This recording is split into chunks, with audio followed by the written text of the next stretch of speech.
I'm also aware that not all souls are as fortunate as I am. Why is there so much violent brutality within both man and nature when everything is already perfect and whole in a world created by pure love? Some of the horrors on this planet seem completely pointless and without a drop of love. I realize this is more ego wanting answers, which can never bring me peace. But I also see that this is harsh reality, that this harsh reality has influenced many atheists and hopelessness. I was hoping you may have insight there around this. Yeah, it's a question that comes up very often. If all this is made out of love, why is the planet in the state that it is? And I don't really see brutality in the animal kingdom or in nature. I see that some animals kill, but they don't kill for pleasure or they don't cause harm on purpose so much, like human beings would. Um, really, the challenges are in the human kingdom and the way we treat perhaps those other species and ourselves. And for a long time, this was really hard for me to reconcile, having seen the formless emptiness of my own self. It was the essence of love, as you said. I'm paraphrasing, of course, but it's um, all there is, and it's appearing as all of this. So why does it appear in such um, very contracted ways? Why does it appear to be the opposite of love? Why does it, all this brutality, violence, hatred, all of those things that we see in the human kingdom that we would like to eliminate? And it's an important question. I don't think it's coming from ego. I think it's coming from the infinite self trying to reconcile what we see in the world with what we are seeing in our hearts. How does that fit together? And in my own journey, I had to look at this quite deeply. And it became clearer that what we see going on in the world is really when the results of this belief in separation. And wherever we're at along our journey, as our soul has had many imagined lifetimes, many bodies have come and gone. And not all are as fortunate as we are, like you say, to be waking up to the truth and be able to do it in a fairly comfortable way, to have enough food or whatever it is, the basic needs for existence to be provided for. And that is really the effect of this idea of being a separate being that permeates most of the human consciousness.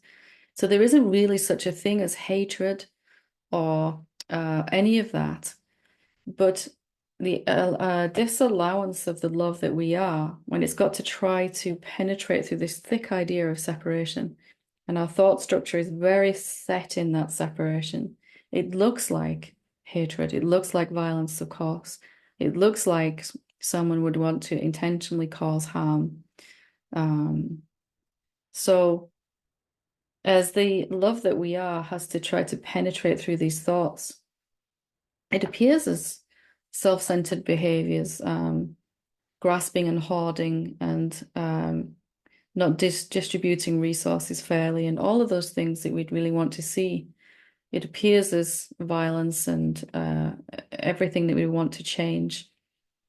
And when we are still very unaware of who we are, that really results and looks like narcissism and self-centered behavior, etc. And really, it's only when we begin to realize that our activities, our actions, our everything that we do, it has an impact on others, that we can actually begin to evolve. We were at a certain point in our evolution previously where we didn't even realize our actions affected others. And it may seem really weird now to think in that way, but there are human beings on the planet that haven't evolved enough yet as souls to do that. So everyone is living from whichever place they're at in their journey back towards the realization of who they are. And those that are very caught in this idea of being a separate person needing to get everything from the outside in that they need for survival. They're caught in this greed of needing to gather things towards them and keep them for themselves. And then this idea of trying to control others, making them feel safer, more powerful, because they don't feel safe and powerful deep inside. And as we gather resources and seem to have control over other beings, we might have some temporary sense of security. And that's all we can do at that point. So as human consciousness, as awakening becomes more widely known, and maybe even eventually that this is the goal of all human existence, then it won't just be one or two awakened beings. It will be perhaps an awakened being in every country, perhaps in every town, every city. And the level of consciousness from which most human beings are living is going to change. It's going to begin to change. It might be, instead of I've never heard of awakening, it might be, well, awakening, yeah, I'll get to that at some point. Right now, it doesn't interest me, but it's there as a seed in our consciousness that this is the ultimate goal of all existence, human life. So everything that we're seeing that we would rather not see is all due to this effect, this idea that I am a separate person, separate to everyone and everything. When that idea gets contracted enough inside, we see whatever we see on the news, in the media, what's going on. But there is also something else happening. Let's not ignore that. There's also something else happening on this planet that you will not see in the media. And that is a slow but gradual gathering pace of the self, the infinite self, recognizing itself through human form, because that's the only form it can do it in. And so there is something else happening. And it's important for us to, of course, be informed about what's going on, but not to let it completely dominate our whole idea of how the world is. Good news is never going to make the nightly news, right? Or maybe it will when enough beings awaken. Can you imagine if we started the news? Here in the UK, we used to have this news at 10. And here's a list of all the miracles that have happened today. Here's a list of all the beings that have woken up to their true nature today. Wouldn't that be a very different planet? Something we look forward to. So I hope that helps you to kind of reconcile the idea inside.